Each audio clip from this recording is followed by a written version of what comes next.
Greetings from Coney Island, Brooklyn, New York. There is Dino's Wonder Wheel, the Cyclone roller coaster, and the remnants of the Friday night fireworks.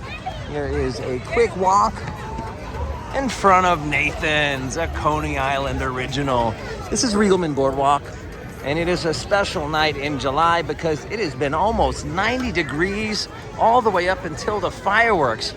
We're at 84 degrees, 10 o'clock at night in July. So it draws a probably peak day.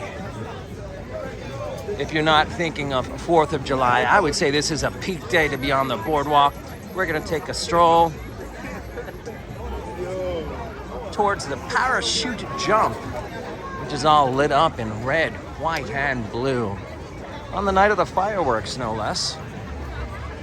Parachute jump is originally from the World's Fair in Queens, although it is distinctly a bit of the Brooklyn, Coney Island personality today.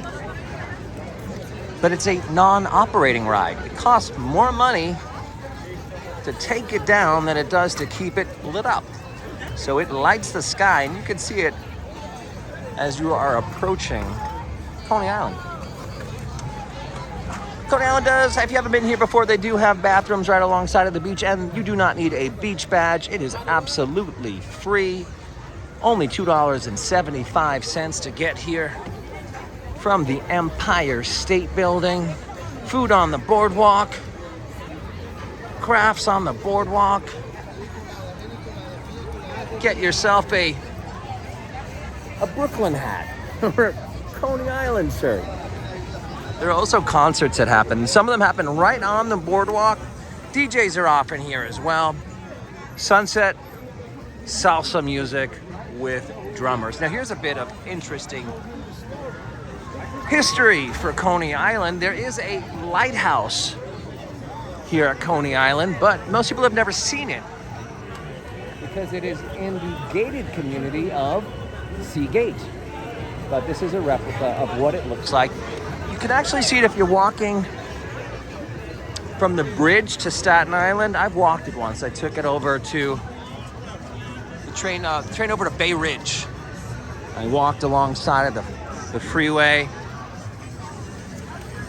and you could really see the lighthouse from that perspective. You can also go over by the water, but actually to go to Seagate, you would have to be invited by a resident of that gated community. Pretty interesting place. They pay for their own lights, they pay for their own security, their snow removal. So it's a gated community out of their own pocket. And it's in walking distance of where we are now.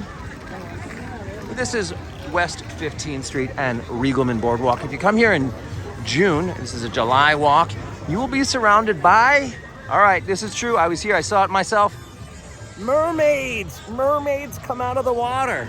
All right, I mentioned there was the salsa dancing. The DJs are out.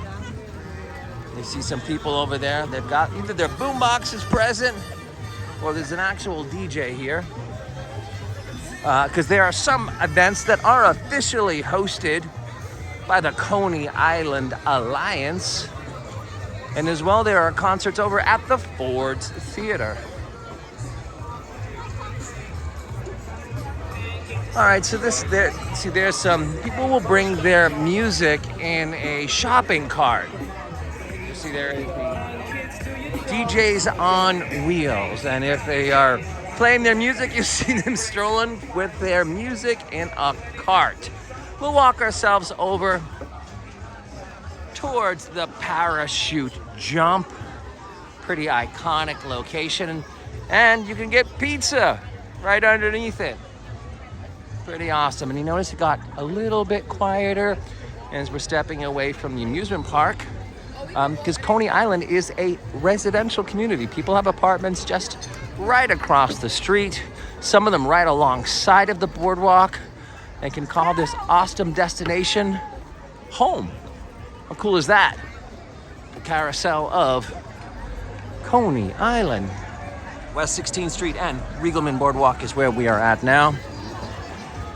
And there is a pier right across from the parachute jump.